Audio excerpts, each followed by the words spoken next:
On elastic potential energy, there is a GCSE question and answer at the end. Pause it if you want to have a go at the question yourself. Elastic potential energy is measured in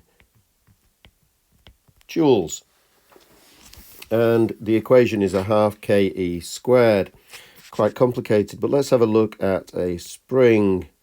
There's the original length, and the spring gets extended by a force. There's the extension E.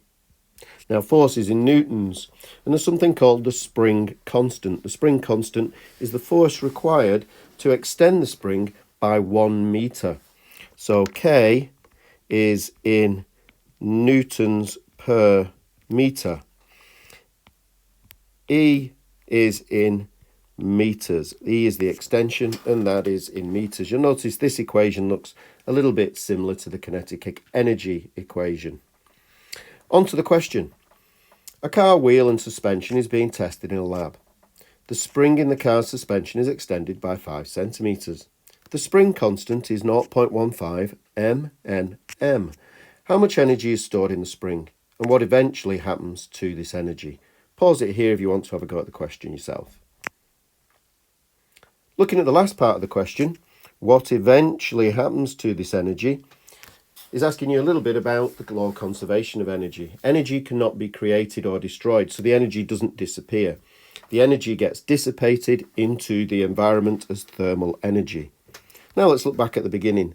There are 2 little bits here that are set to trip you up. So it's worth writing these somewhere in the correct form on your paper, because they can be worth a mark, and it's about picking up marks in GCSE. So we've got 5 centimeters. That should be 0.05 of a meter. And then we're coming on to the next one, which is 0.15 mn per meter. And the M stands for mega, and that's a million.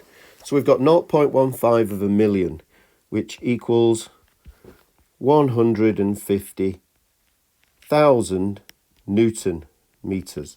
And that's what you need to write on your paper. If you've got that written down somewhere and that written down somewhere, you will get at least 1 mark from this question. And even if you can't do the maths, and you can write down what happens to the energy gets dissipated into the environment, you'd gain another mark. So you get 2 marks at least, and you've not done any maths. So let's get on with the maths part. EE equals a half KE squared. Let's put the numbers in directly underneath, because that's the substitution, and the substitution is also worth a mark. That's 150,000 times E squared, which is 0.05 squared. Now I'm going to do this in 2 different sections, just so it makes it easy for me.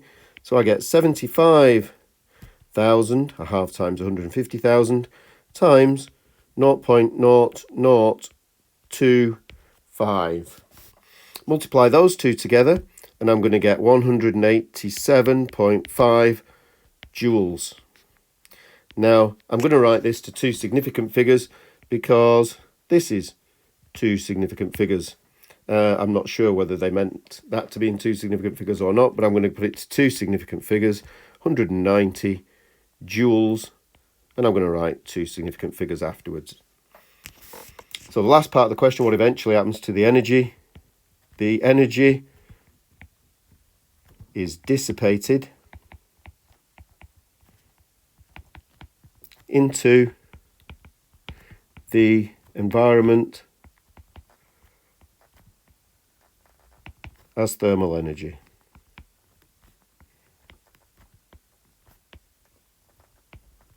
So, where are the marks?